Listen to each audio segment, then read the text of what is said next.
Pasaré ahora a contar en qué consiste este nuevo trabajo escritural, auspiciado y editado por el mismo autor. Pues bien, le diré que esquemáticamente procura consumar dos objetivos centrales. Primero, contribuir a resignificar el legado educativo y teatral de don Luis Emilio Recabarren, don Reca como se le conocía, en su calidad de líder de la clase obrera, pedagogo, dramaturgo y gestor cultural. Y segundo, verificar que el teatro producido por obreros, militantes y aficionados representa un pilar insoslayable para pensar en las relaciones entre el arte y la política en el siglo XX.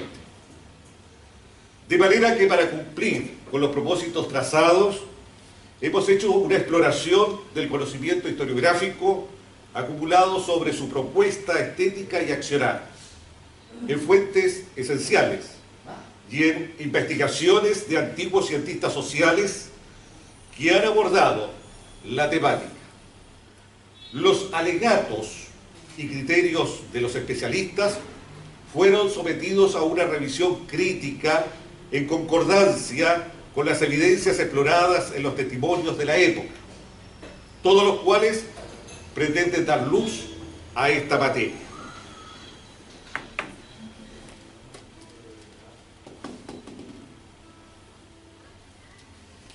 Es significativo estipular que este ícono sindical, conocedor del carácter dialogal, comunicativo e intencional que podía imponerle el obrero a la escena teatral, se empeñó en fraguar una modalidad de teatro enlazado con el entorno social y sensible con la problemática de los trabajadores inmersos en el régimen imperante, convirtiéndose así en una expresión artística comprometida en mostrar las contradicciones existentes y en proyectar contenidos que revelaran un paradigma alternativo de liberación socialista, integrándose de esa forma a una nueva etapa del teatro, ajena por completo a ese pasado escénico que en buena medida había olvidado el mundo de los pobres y los desposeídos.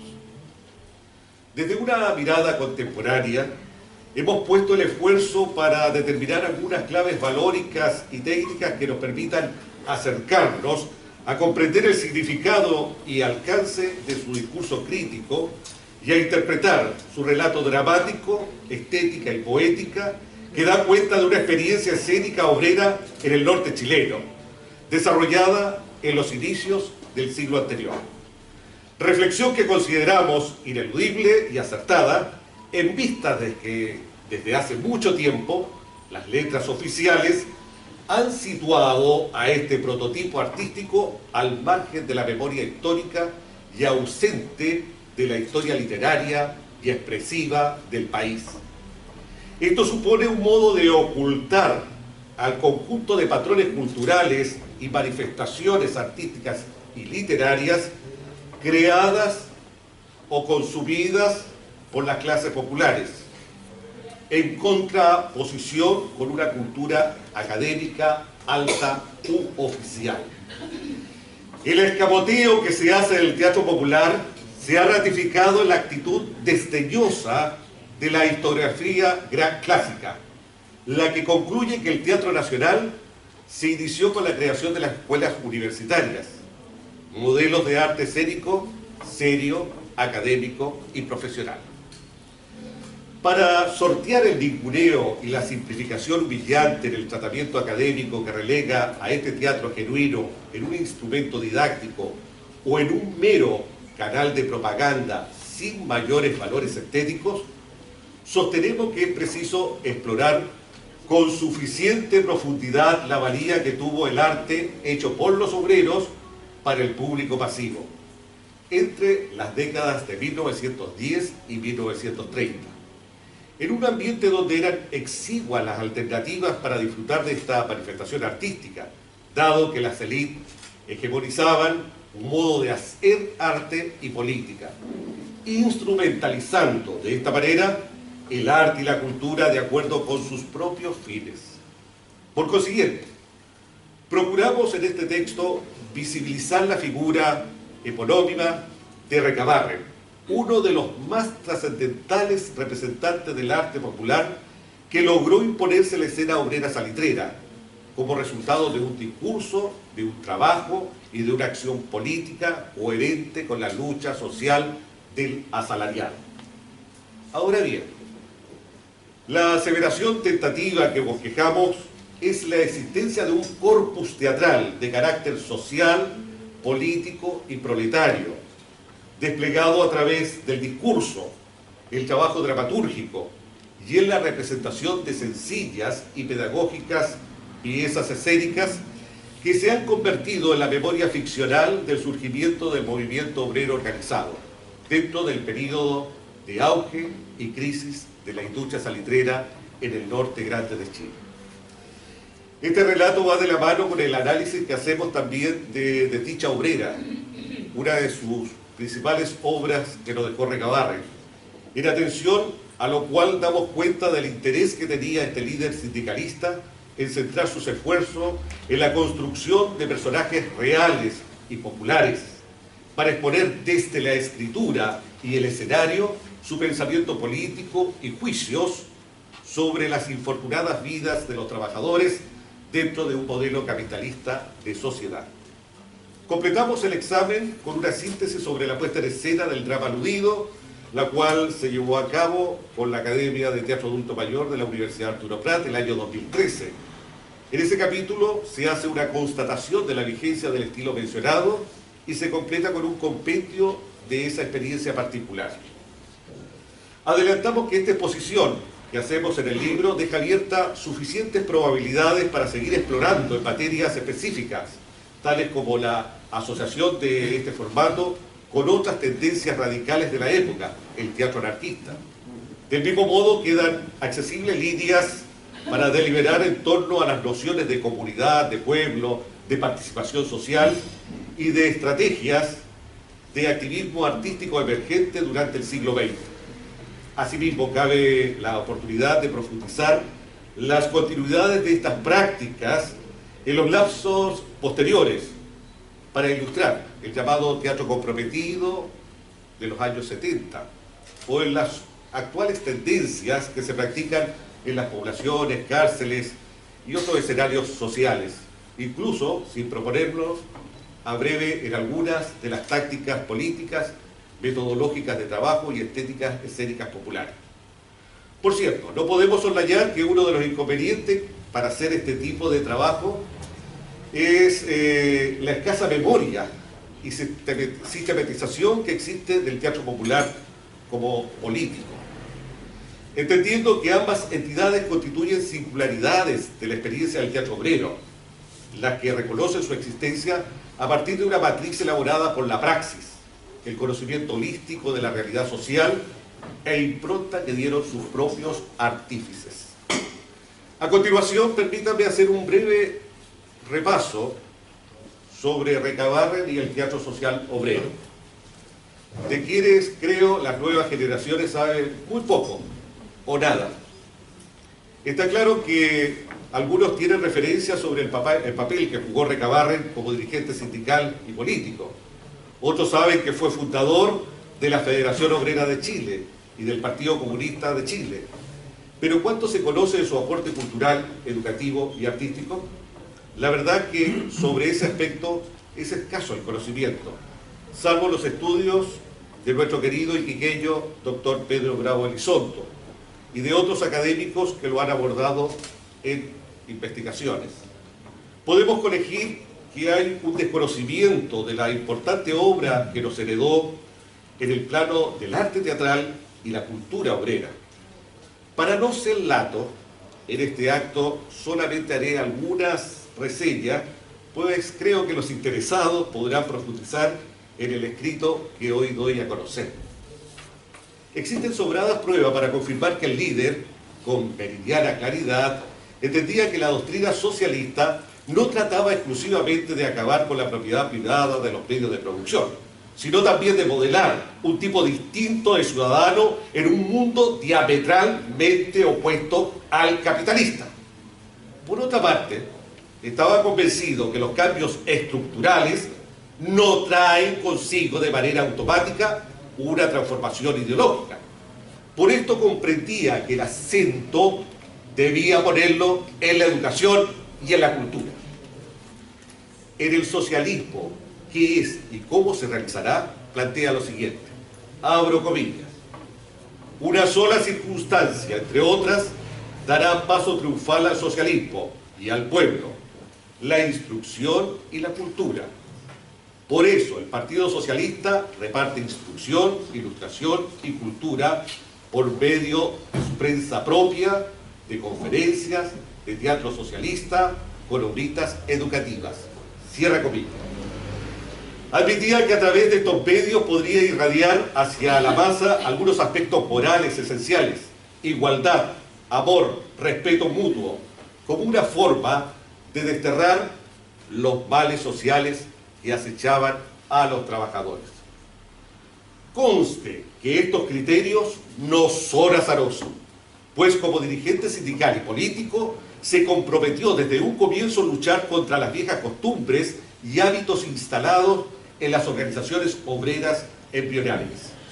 Así, con voz, diría, de santón moderno, predicaba la doctrina de la libertad, principiando por la liberación del propio hombre, emancipación que se entendía a todo lo que dañara especialmente a la clase obrera.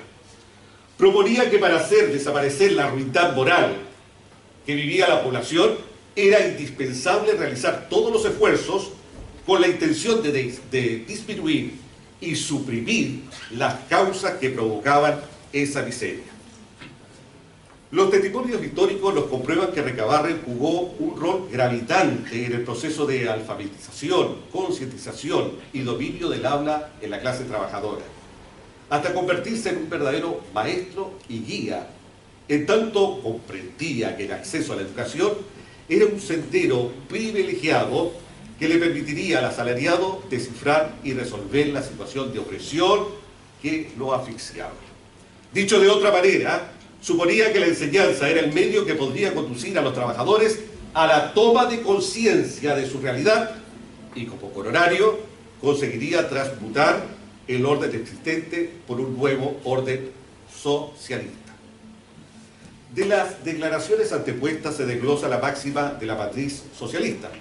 Para generar los cambios estructurales, la regeneración del ser humano y de la sociedad, en primer lugar se tiene que organizar y educar políticamente a la clase trabajadora. Podemos observar que este supuesto se entronca con el pensamiento de Antonio Gramsci, en la medida que se concibe la lucha cultural como un medio de penetración del socialismo en todas las capas del tejido social. Lo dicho ocurriría mediante la creación de una cultura de clase, una subcultura cerrada y circular del proletariado, y con el apoderamiento de los medios culturales que hegemonizaba la burguesía. Es un hecho que el impulso que proponía de la ciencia, la literatura y el arte debía ser producto, subrayo, de los mismos trabajadores, en ningún caso de los intelectuales, del mundo ilustrado o de la pequeña burguesía. Los trabajadores debían ser la vanguardia para construir un paradigma cultural al margen del institucional, procurando así su propia identidad, contraria, por cierto, con la cultura oligárquica que legitimaba el status quo. Lo puntualizado hasta aquí nos permite entender la razón del arresto desplegado por el Partido Socialista o por el Partido Obrero Socialista al fundar bibliotecas, filarmónicas, escuelas y teatros, al editar libros, periódicos y revistas, al organizar instituciones culturales, pues a través de estas vías pretendían forjar ámbitos de producción, debate, circulación de ideas y discursos, donde la propaganda del partido entablaba la lucha con otras producciones ideológicas, expandiendo la esfera de influencia y la transmisión del ideal y de construcción de un sistema de pertenencia social. En fin de cuentas, todas estas consideraciones nos evidencian que esta centralidad en una cultura política basada en valores humanistas, los que eran conducentes a la toma de conciencia del trabajador, constituyó un puntal trascendental en la construcción de la visión del mundo o proyecto global que abogaba recabarle. Además, hay que mencionar que esta delimitación cultural tuvo una versión inmediata en la esfera política, es decir, sirvió para dar al ideal socialista un marco orientador respecto a valores que encuadran la reflexión y la acción en ese contexto histórico concreto. Agreguemos que la representación de este compromiso con la educación y la cultura como potencias transformadoras de la sociedad en un sentido emancipador y solidario, lo hallamos en los estatutos y en los manifiestos de los partidos políticos obreros y en los organismos sindicales de la época. No hay que dejar de lado que el teatro, al igual que el resto de la órbita social, se encontraba sujeto a la percepción de que la vida de los trabajadores, en ese entonces, era precaria y que las condiciones objetivas estaban atadas a leyes perpetuas, sagradas, imposibles de modificar. Conste, pues, que esta ponderación arbitraria se proyectaba también en la escena sensible a los intereses de las clases pudientes. Y es por ello que el teatro que llega de Europa al teatro municipal de nuestra ciudad era simplemente un molde de dominación ideológica que la oligarquía quería imponer en nuestro territorio. En oposición a esa configuración, los sectores obreros, intentando gestar con sus producciones artísticas un cambio definitivo de la visión del mundo que el proletariado tenía, no podían resignarse al divertimento evasivo de la cartelera teatral organizada en las salas institucionales de las urbes ni de las oficinas salitreras. Adviértase que estos artistas emergentes estaban dispuestos a poner todo su ímpetu para ganar la batalla cultural que habían iniciado.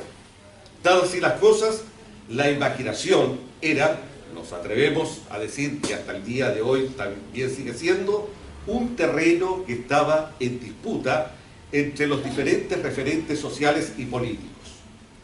La concepción y la praxis teatral de este líder, basada en el materialismo histórico, especulaba que atrás de cualquier expresión artística existe una postura ideológica y política determinada, lo que significa que los artistas no estaban por encima de la realidad.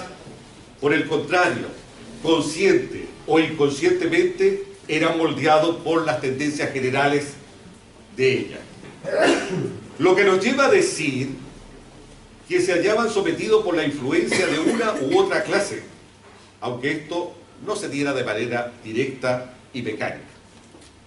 El dictamen doctrinario echaba por tierra entonces la pretendida neutralidad del arte, el arte por el arte, como si se tratase de un espacio autónomo, libre, en el que la política debe quedar al margen.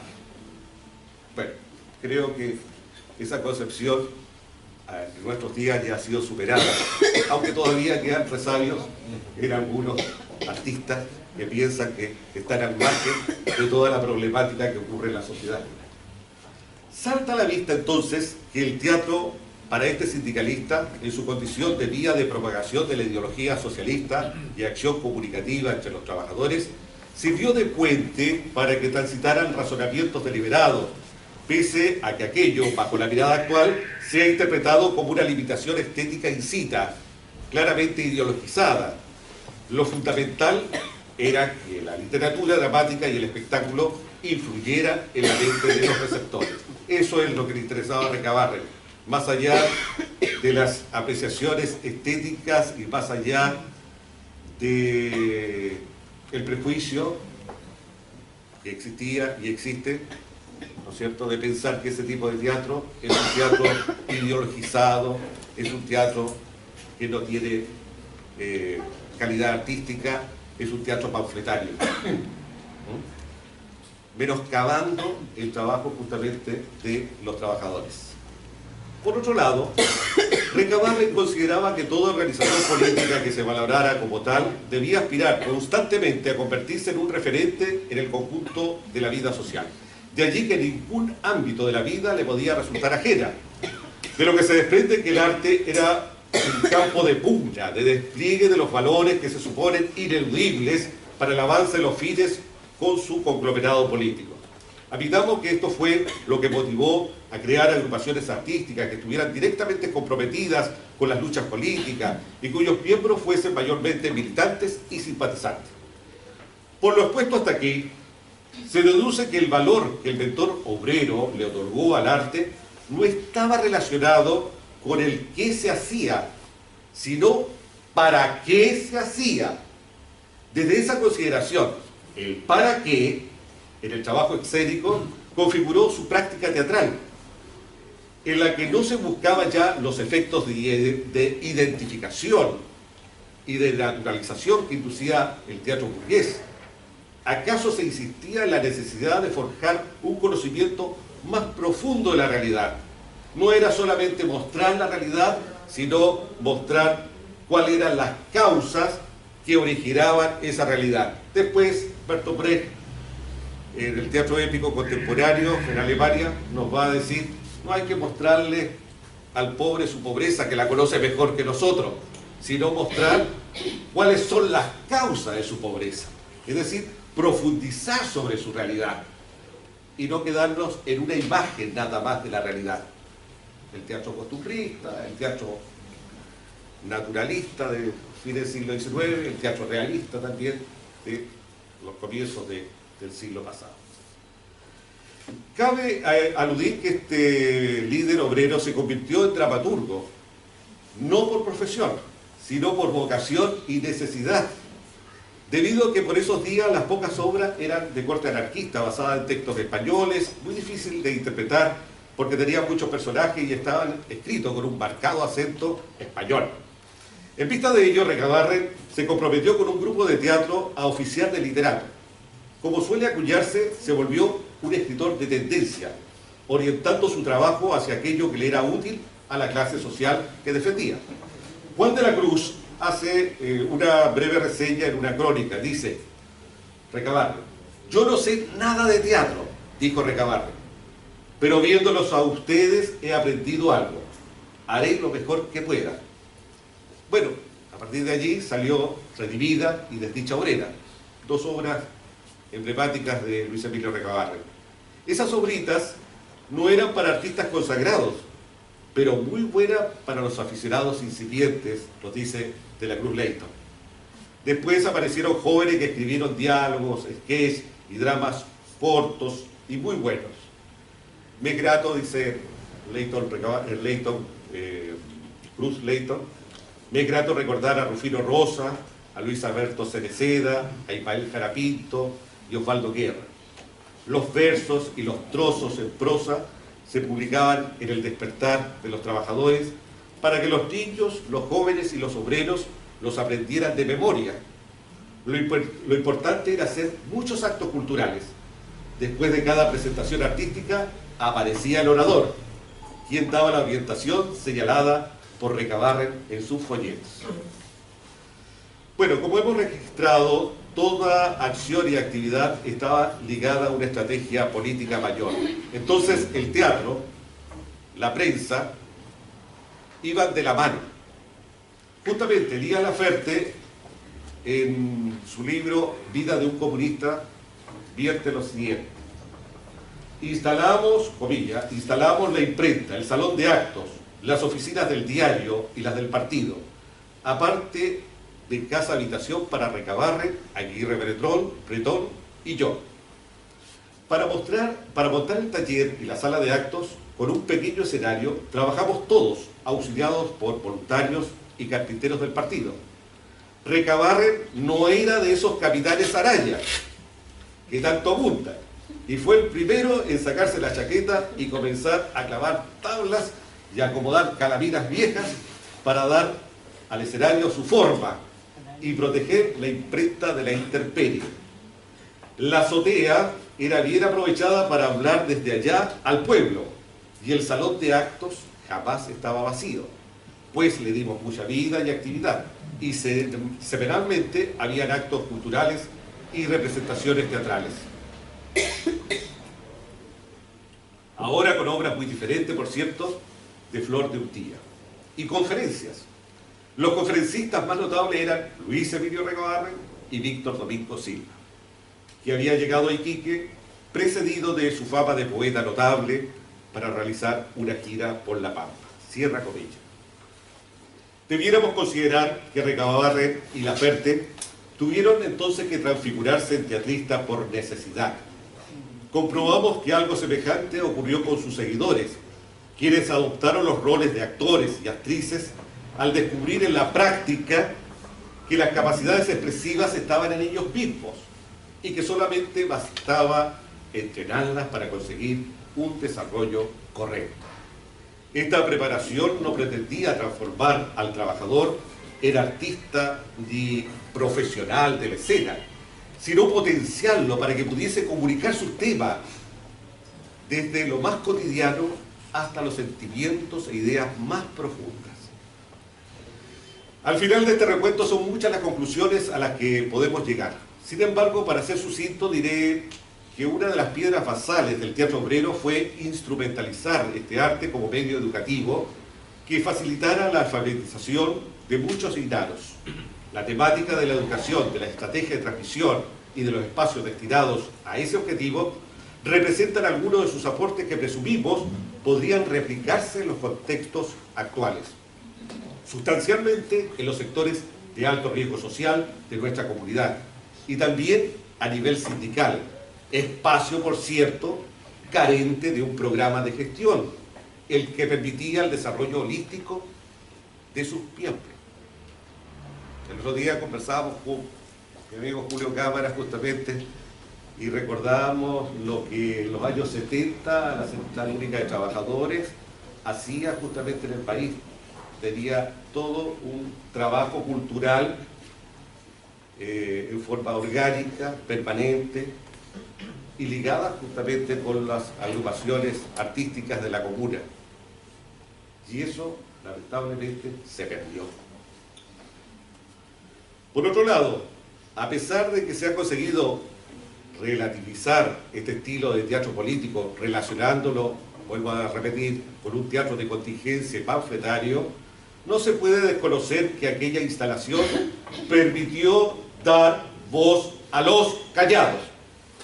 Elevó el nivel educativo y cultural de los iletrados, le hizo tomar conciencia de su situación de explotados y marginados y le dio la esperanza en ese ambiente de muerte de un futuro prometedor, alejado del destino trágico, donde los fundamentos humanistas reinarían a sus anchas.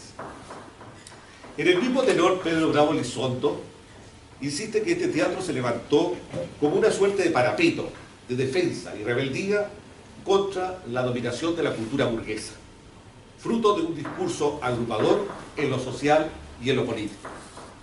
Una última reflexión que hacemos es con relación a la necesidad de retomar el trabajo cultural que entable un diálogo entre el sindicalismo y los diferentes discursos culturales cercanos a los intereses de los gremios.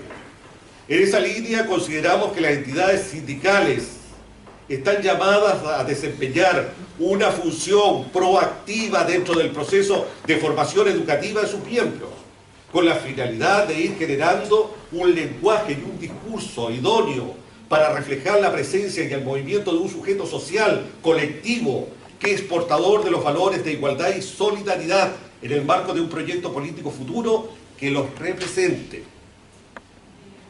A esta altura, oportuno es citar las palabras casi proféticas de Miguel de Unamuno. Al teatro que languidece por querer nutrirse de sustancia propia, no le queda otra salvación que bajar de las tablas y volver al pueblo. Conviene en ocasiones tales la irrupción en escena de algún bárbaro que ahuyente al público, no pueblo, un azote de todo convencionalismo. No importa que fracase, ha abierto vereda por donde pueden pasar los dramas, no teatrales, sí, dramas, no teatrales. Muchas gracias.